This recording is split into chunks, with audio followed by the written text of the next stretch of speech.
Chicken কষার chicken ready. আজকে chicken খুবই সামান্য, তবু এই সামান্য চিকেনকে আমি অসাধারণ স্বাদের চিকেন বানাতে চেষ্টা করছি। এখানে আমি পেঁয়াজ, রসুন, আদা, শুকনো লঙ্কা হালকা খোলায় ভেজে নিয়েছি।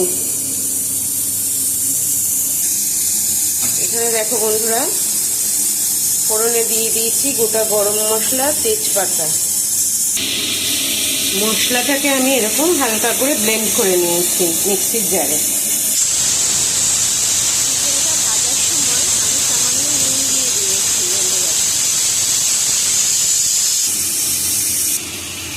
ভাজা চিকেনের ওপর থেকে দিয়ে দেব মশলাটা, সমস্ত ভেজে রাখা মশলাটা দিয়ে দিলাম।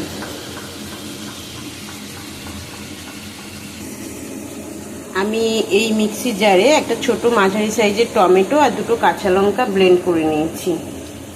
টমেটোটা গ্রেভি করেছে একটু গ্রেভি হওয়ার জন্য, তাই জন্য টমেটোটা ব্লেন্ড করে নিয়েছি। দিয়ে দিলাম সামান্য টমেটো আর কাঁচা লঙ্কা বাটা। এই ছোট টমেটোটাও আমি দেব, কুচি করে দেব। তো বন্ধুরা, বলেছিলাম সামান্য চিকেনকে আমি অসাধারণ চিকেন বানাবো, চেষ্টা করছি, বানাবো না সরি চেষ্টা করছি। তো দেখো, দিয়ে দিয়েছি গাজর টুকরো করে কেটে আর টমেটো টুকরো করে কেটে। আর আমার বাড়িতে ছিল ছোট ছোট এই যে আলুও দিয়ে দিলাম, সিদ্ধ করে খোসা ছাড়িয়ে দিয়ে দিলাম।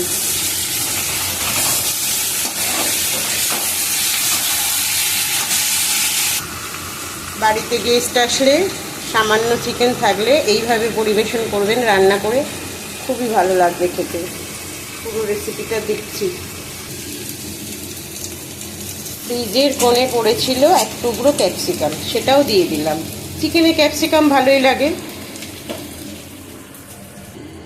স্বাদ ব্যালেন্সের জন্য দিয়ে দিচ্ছি সামান্য চিনি।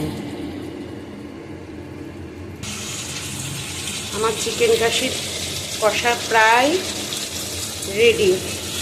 উপর থেকে সামান্য ঘি আর গরম মশলা দিলেই হয়ে যাবে।